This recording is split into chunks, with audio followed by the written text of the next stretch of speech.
Assalamualaikum kepada doktor. So hari ini saya akan menerangkan ataupun membuat satu demo yang berkaitan dengan projek FYP saya. Okey, so yang ni kita tengok daripada yang di depan ni, okey, yang telah prototype yang telah siap. Okey, di mana kita menggunakan yang komponen daripada ASP32 dan juga kita menggunakan temperature yang berkaitan dengan untuk mengesan humidity dan juga kelembapan pada suhu bilik. So selain daripada yang saya ambil contoh di sini, kita gunakan ialah lampu.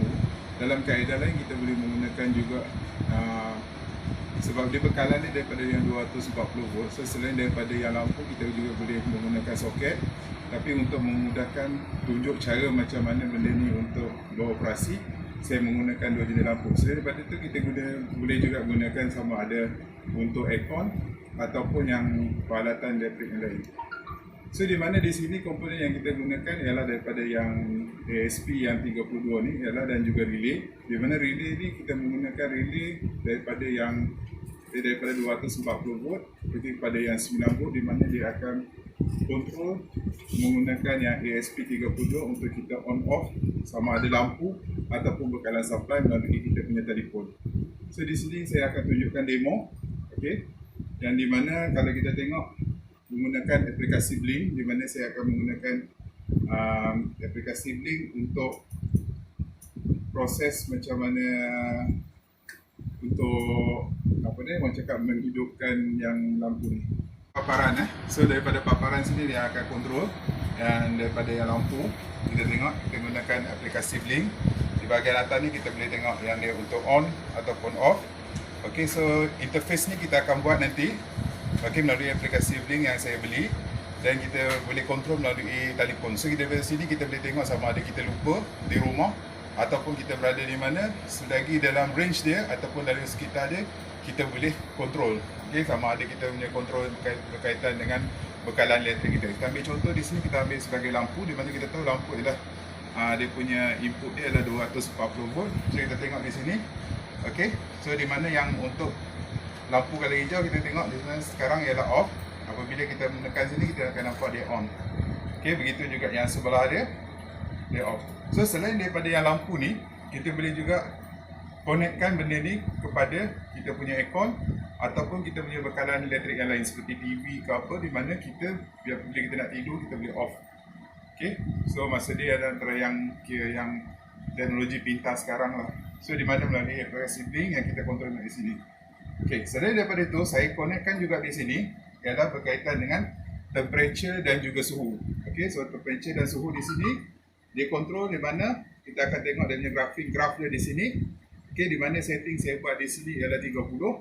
And then kita katakan suhu bilik bila dia tinggi daripada 30, dia automatik dia akan hantar kepada kita satu maksud dia satu SMS yang mengatakan benda tu panas. Okey, so kita tengok di sini dia punya yang sensor harbor dia, kita tengok sini, kita tekan di sini. Okey. Okey, sekarang dia masih 27 lagi sebab suhu bilik kita sekarang ialah masih lagi 27. Okey, so yang di sini kalau kita tengok di sini ialah dia punya suhu bilik, temperature, and then di sini ialah dia punya kelembapan. So benda ni dia akan naik. Okey.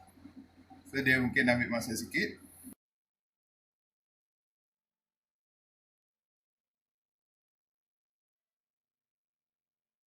Teruskan notification ni kita tengok pada 28. So kita tengok graf dia mendata lagi, buat dia bercampur antara yang suhu bilik dengan yang kepanasan dia.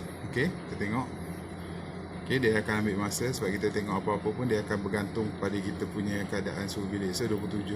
So dia ni dia alert, kita boleh tengok kalau ada berlakunya macam overload ataupun yang current lebihan pada kita punya peralatan kita. Peralatan kita, maksud dia macam komponen-komponen elektrik kita, TV ke ataupun kita punya aircon, okey, yang ada masalah. So di benda tu dia akan naik, dia akan tunjuk dan hantar notification pada kita. Okey, so dia masih lagi stay 27 pada asal semasa. Okey, kita tunggu sekejap. Okey, dia akan naik, begitu juga dengan graf tu. Okey, so kita tengok. Okey, suhu dia dia akan ambil masa sikit dia berkaitan dengan temperature dan juga humidity kita. Okay, dia punya graf dia nampak graf dia melengkung. Okay, dia sudah naik pada 28. Okay, kita nampak di sini. Okay, kita tengok dua sini. Okay, dia punya graf dia makin naik.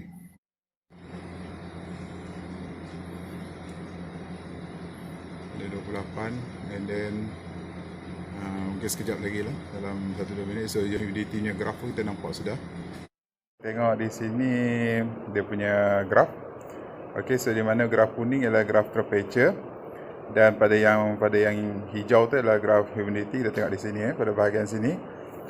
Okey, so di sini kita tengok dia punya kenaikan suhu ialah pada 27 sudah dan humidity dia adalah pada 80%. So kita tengok, okey, 27 darjah Celsius.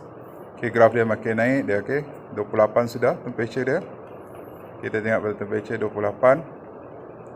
Sepatutnya 29 dia akan hantar satu notification pada kita mengatakan benda ni ialah panas. Saya tengok sekejap lagi. So graf dia semakin naik. Okey, dia bergantung dengan suhu dan juga kelembapan tu. Okey, so dia punya alert sudah nampak tadi panas. Okey, cuba kita tengok sekali lagi. Okey, dia akan hantar sekali lagi notification mengatakan benda tu panas. Okey. So nampak so dia punya panas. Okay, selagi mana yang kita ignore dia, and then dia akan hantar lagi mengatakan benda tu makin panas. Okay, itu saja. Sekian, terima kasih.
Berbalik pada kita punya projek kita, iaitu berkaitan dengan control lightning temperature, humidity, okay, using by Android system. So the control by Android system.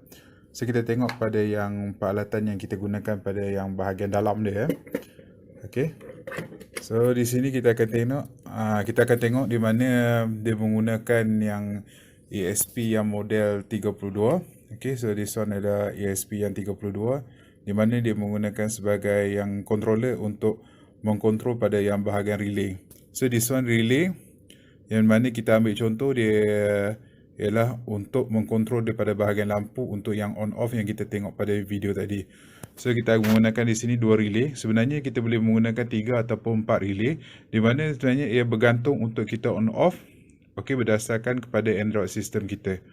Okey, so di mana kita tahu dalam peralatan-peralatan elektrik kita seperti TV, okey, radio, penghawa dingin, kebanyakannya ialah menggunakan 240 volt. So kita ambil contoh yang sekarang kita gunakan ialah pada yang bahagian lampu ini ialah kita menggunakan pada yang 240 volt.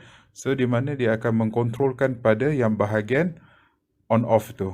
Okey, menggunakan yang Android system, kita just control pada kita punya telefon kita saja. So di sini peranan relay ialah untuk on off. So di sini ialah masukkan dia, yang merah ialah masukkan pada yang 240 volt. So pada yang wire kelabu pada wire yang coklat ni ialah pada neutral. Di mana ialah pada yang wire live dan neutral dia control untuk pada relay. Dia akan on off. So di sinilah peranan pada yang ESP pada yang 32 ni ialah untuk control. So pada humidity pula di sini ialah pada kelembapan dia akan proseskan pada bahagian sini. So untuk yang projek saya pada yang kali ini ialah berkaitan dengan smart home di mana ia dapat kontrol pada kita on off pada lampu. Selain pada itu kita boleh guna pada peralatan yang seperti cakap tadi, peralatan elektrik yang lain. So kita boleh tengok di sini ialah dia punya peranan di mana kita just control by menggunakan Android saja. Okey. So terpulanglah sebab saya ambil contoh di sini ialah kita menggunakan pada yang lampu yang kita boleh gunakan juga pada soket, di mana kalau pada waktu malam ataupun pada waktu yang kita rasa yang untuk kita on atau off, kita just control by kita punya telefon. So this one adalah kita punya yang peralatan kita pada yang bahagian dalam ataupun dia punya hardware dia. So kita tengok di sini dia menggunakan pada yang relay. Okay, this one adalah relay. Okay, this one adalah kita punya resistor perintang dan juga transistor di sini. Okay, so macam biasalah LED ni just untuk kita punya maklumat bahawa benda tu sama ada berfungsi ataupun tidak. So this one adalah microcontroller ataupun dia punya logik dia ESP32. So itu saja.